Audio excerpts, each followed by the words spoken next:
So, Wei Hong, thank you very much for your time. I would like to start by asking you this. Singapore has hosted major global events ranging from Formula One to large-scale concerts. How does your team strategically convert the attention and the infrastructure from these events into long-term benefits for the MICE and business tourism sectors? Well, thank you for having me today. Very happy to share about your questions. How do we leverage big scale events? First of all, I think that there's really a lot of benefits to staging large scale events in a destination. First of all, it does support travel demand and it brings benefits to the events itself. And beyond that, other industries, for example, the hotels, entertainment, retail, dining, all benefits from the events itself. And there are also many other businesses. For example, the companies in the logistics, supplies, engineering that supports events also find new business opportunities. And of course, there's also job creations because of staging this kind of events in the city. But I think what is really important is also for a destination when they host events such as the Formula One Singapore Grand Prix, it does elevate a destination to a global standing. And if you leverage that global standing, that momentum, you are able to build a pipeline of events for the destinations and really able to kind of like build a more sustainable growth. So in Singapore, we ride on that momentum. We build a pipeline of events.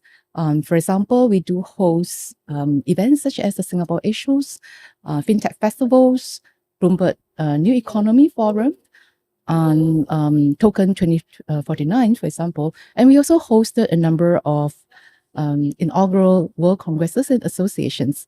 For example, the World Sleep Congress, and the International Liver Transplant Society.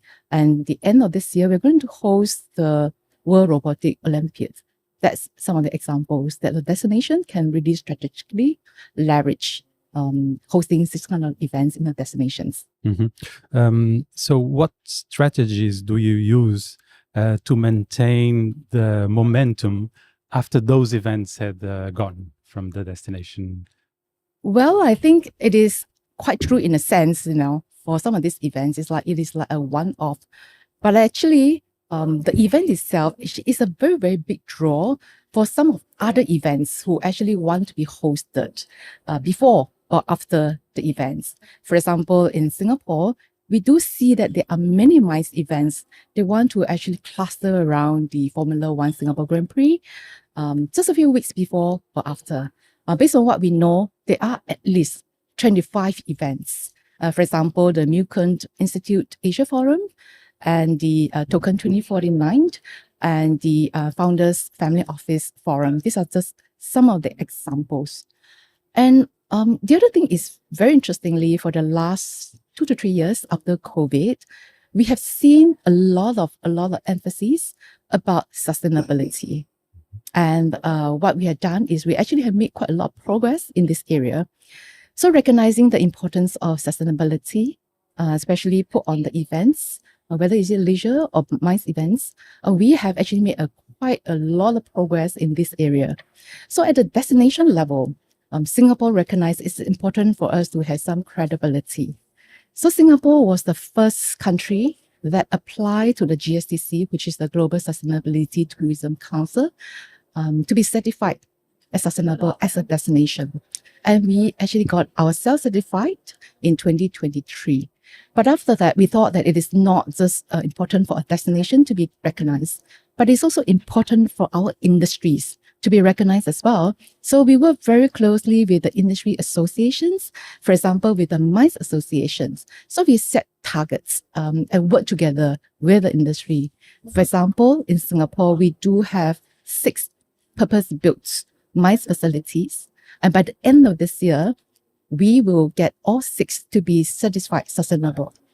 Mm-hmm. In Singapore, we have more than 440 licensed hotels, 74,000 rooms. And by the end of this year, we will be able to achieve our targets of having 60% of the room stock certified sustainable by the end of this year. So we have made progress, but sustainability, it is not just about getting certification. It is really a journey. It is not a destination in itself. So we continue to work with our industries to ensure that they have processes, policies they have put in place and continue to work on the journey. And it's not just about environment. So what we are trying to do a lot more is also about how do you bring positive impact to a destinations. For example, if you host event in the destinations, what are the legacy you bring to a destinations, right? What are the things that you can contribute to the local communities? So we have seen some association meetings, congresses. For example, we have a World Chef Congresses that when they have the events in Singapore, they actually do a partnership with a local charity, the National Kidney Foundation. During the gala dinner, they actually raise funding, and the funding actually goes towards supporting more than 1,000 kidney patients. So these are some of the examples that we are trying to get more associations to recognize the importance of bringing positive impact to a destinations. And now we also try to encourage more associations, meetings, events to also support the local brands and also procure local products. So this sustainability is also another area that we view a very key focus, because there's a lot of demand and need in this area. And lastly, I feel that there's a lot of change in terms of what the delegates are looking for, their experiences in a destination. It is not so functional to go to a place to have the meeting, but they also want to enjoy the leisure products and offerings that a destination has to offer. So we term it leisure segments. So in this area, we actually work with the events organizers to see how might they leverage some of the leisure events that they can co-create with the MICE events so that we can deliver a much enhanced experience to the delegates. So these are some of the things that we are working on, just leveraging on our reputation and standing in hosting large-size events in Singapore. Mm-hmm.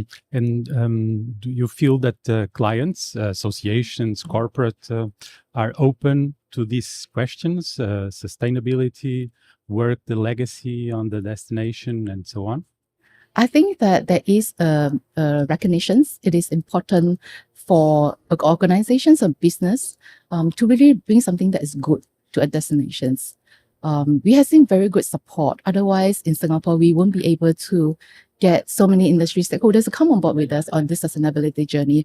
I think it's also very important for us to always emphasize that sustainability journey, the goal is not about reaching the destination.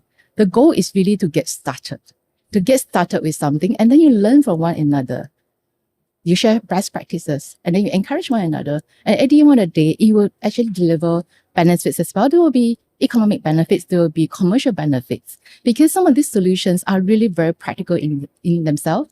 For example, reduce the utilization, the water utility consumptions. It will directly positively impact on their bottom line. Mm-hmm. And I mean, we talked about sometimes mega events with a lot of people, which represents an effort for the destination, the infrastructures, and so on. How do you try to balance big events with the smaller events and try to build an agenda for the year around? Well, I think that it is important for us to look at holistically.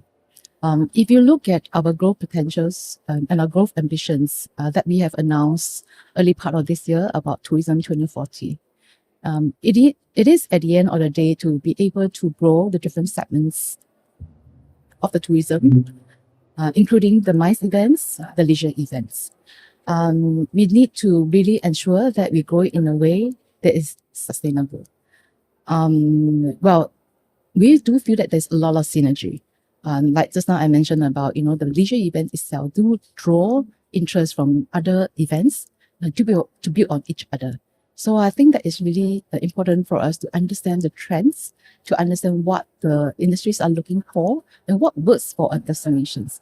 I think that is really about our approach to develop a more sustainable tourism sectors. Okay.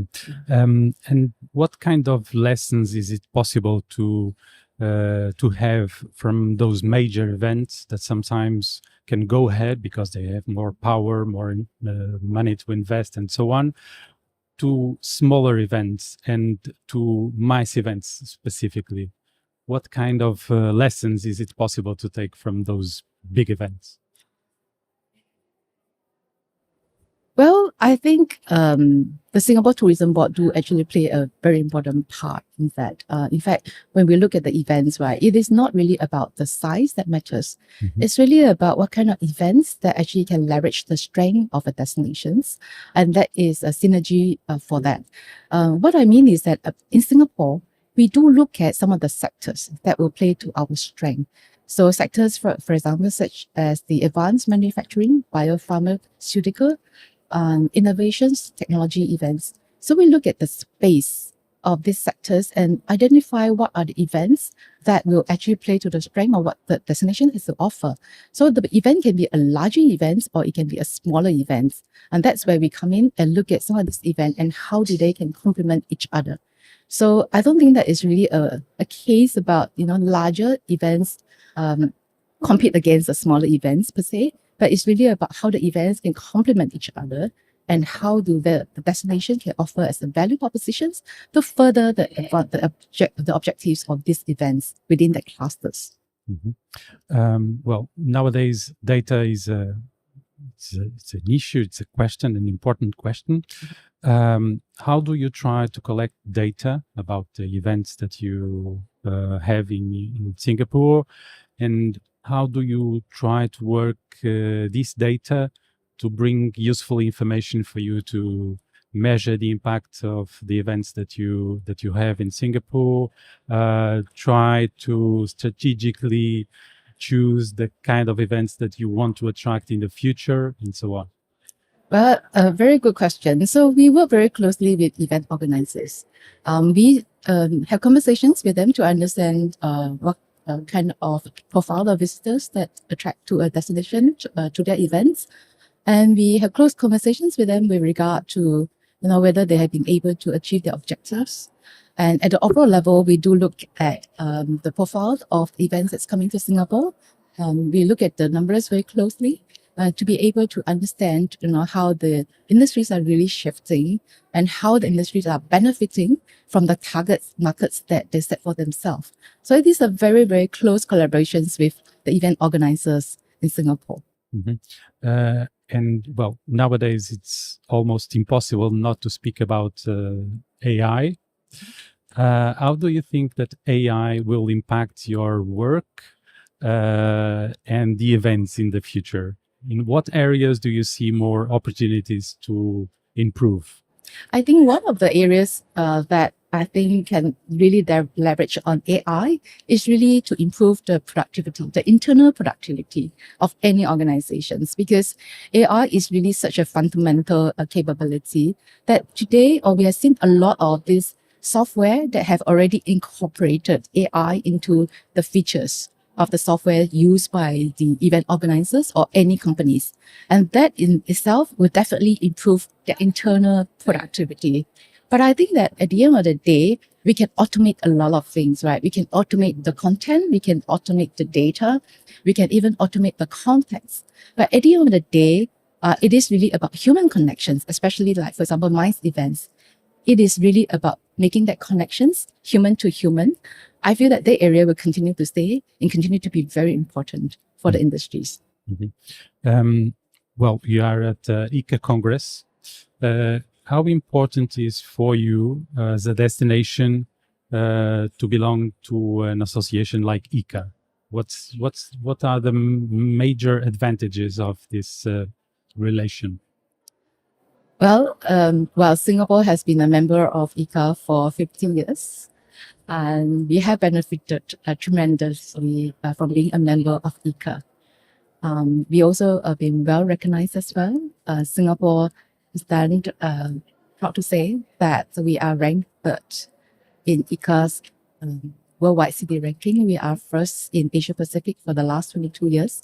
I think it is important for companies to really to be a member of the associations, to really to learn from each other, because it is a very big community. That's really one. And the other thing is that it is important for us to benchmark ourselves, right? Those ranking that I mentioned, it is not about really want to be the best or what, but you really learn from other destinations and other peers.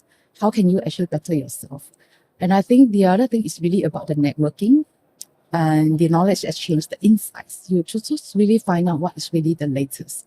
I think these are some of the benefits that Singapore have benefited for a long time for being a member of ICCA. And what would you like to take from this Congress specifically? What is more important for you when you are on a forum like this one? Well, I mentioned those benefits, right? It is something for me, for us, it's important for us to make new friends. Also important for us to really understand the strategy going forward, and also important for us to understand what are the new trends. And also for us to understand what are the associations' main concerns and how might a destination be able to meet some of these agenda of the associations when they actually have their meeting in the destinations. So these are some of the insights and ideas that we wish that we can take away from. Apart from AI that we spoke before, where do you see more opportunities for events to be different in the future and to deliver more to participants? Very good questions, right? So just now I mentioned about some of the trends is that delegates also want to experience a destinations. So this year events, the ICCA Congress is held in Porto.